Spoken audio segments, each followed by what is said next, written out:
Hi everyone, welcome back. If you're new here, then welcome. Tanchakia wa Mizumi.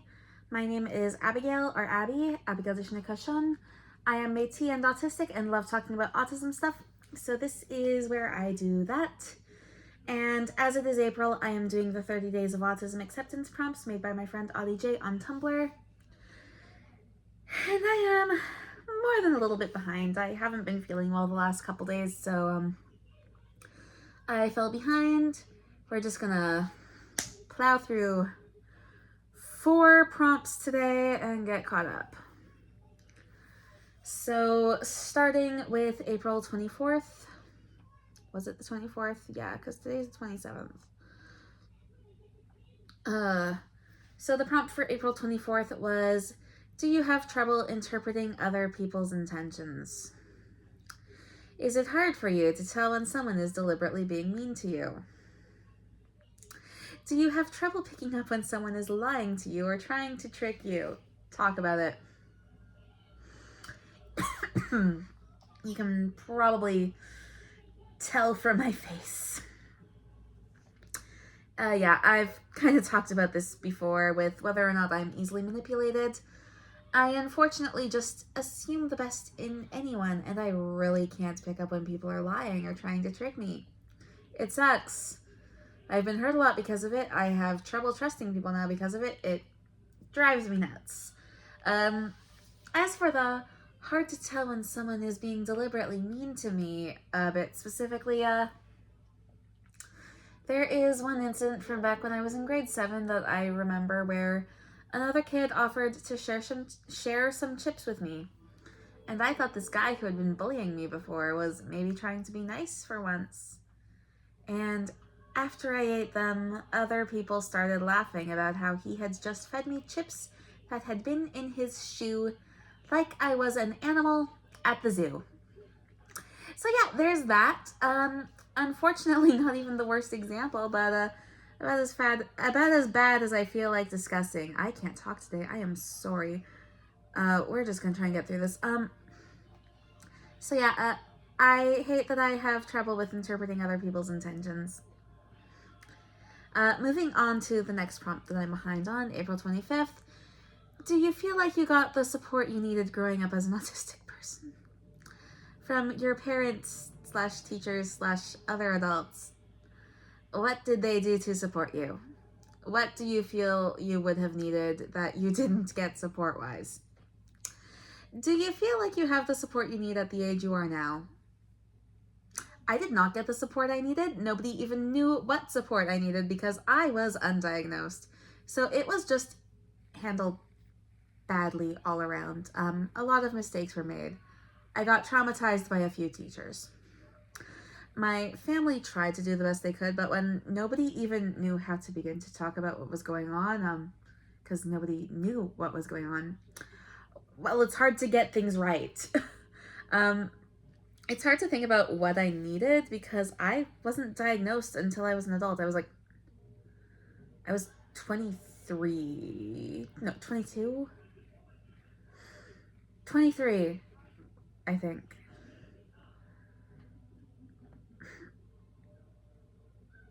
I was 22 when I got diagnosed.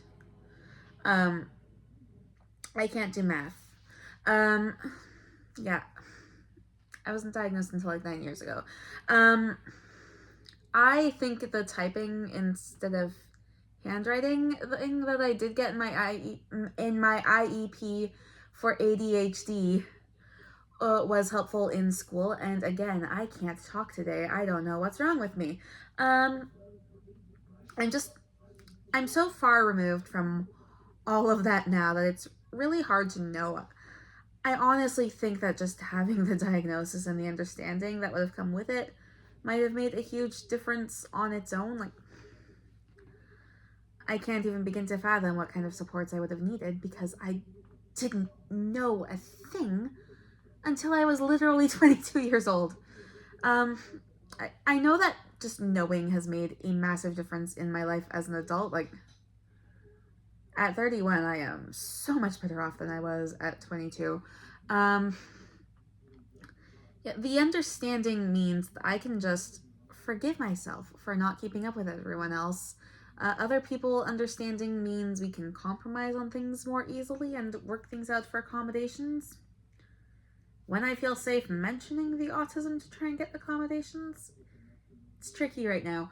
The only supports I don't really have right now that I think would actually really benefit from are like the sorts of things that I just can't afford, like a washing machine and a dryer.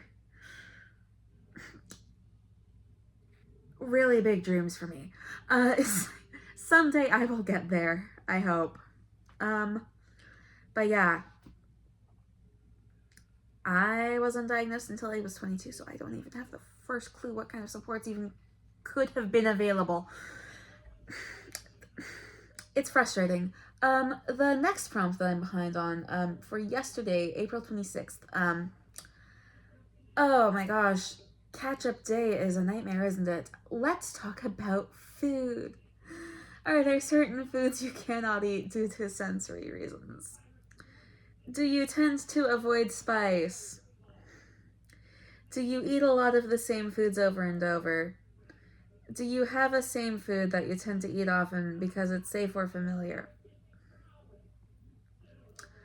Why are all of these on my catch-up day? You're all about to watch me just implode. Yeah, again, this is one I kind of talked about a bit with a previous prompt. Food is the worst sensory thing for me, to the point that I put off learning to drive because of an imagined problem with lunches for in-class lessons with young drivers. Go watch my prompt from a couple days ago, or earlier in the month, about sensory things, for that full fun story. Today, I put off dinner for a couple hours because the thought of anything textured or flavored being in my mouth was nightmarish, but also my stomach hurt from not eating. I just stood in the kitchen doing nothing for 2 hours instead. Food is very, very hard for me. I don't eat most foods, and in all of those cases, it's for sensory reasons. I do avoid spice, and just most things.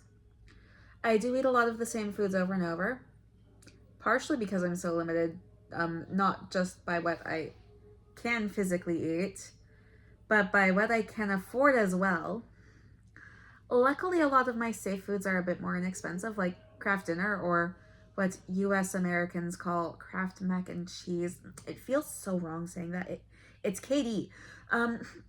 I eat a lot of eggs too, and chicken. Pizza when I can afford it.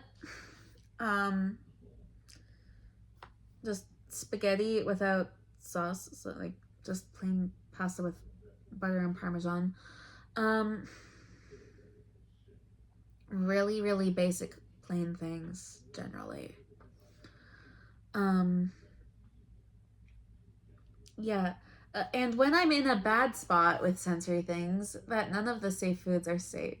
When I'm in such a bad spot with sensory things that none of the safe foods are safe, then it just sucks. I put myself to bed and hope that the next day will be better. I've probably destroyed my metabolism, but I just really do struggle that much, and I hate it. I wish food was easier, but it's not. So, sucks to be me, I guess. And last but not least, the actual prompt for today. There were technically 2 options for today's prompt, but I'm just going to go with the first one and get this caught up and end this, because what a day of catch-up prompts. Why are all of these this? So, prompt for April 27th. Are you LGBTQ+? Do you feel like there's any intersection between both identities? Yes and yes. Gender is headache, and I don't like it. Genitals should not be so heavily associated with personality traits and clothing. I don't get it. I've never understood it. I hate that I get shoved into an arbitrary box that doesn't accurately describe me because of how my body looks. And it is absolutely fully tied to the autism. There is a bug in my hair. To me, this is so clearly a social construct, and it is one that makes no sense. There is no real logic in it to me, so it breaks my brain, hence the headache and irrational anger when I think about it. When I think about gender for too long. I'm not straight either. I just label myself as queer when I feel safe talking about it. But because of where I live, I really don't generally. I'm not even super open about the autism these days, so it is what it is. Anyway, I think that's about all I can come up with for all of these. It's been almost 11 minutes of me internally screaming because of what the prompts I had to catch up on today were. It's trauma bingo today. So thank you for watching and bearing with me through all of that. Merci pour ton temps. I couldn't even talk today, so this has been fun. Don't forget to like and subscribe if you enjoyed whatever this was, and I will see you again for tomorrow's prompt, hopefully on time this time. Bye.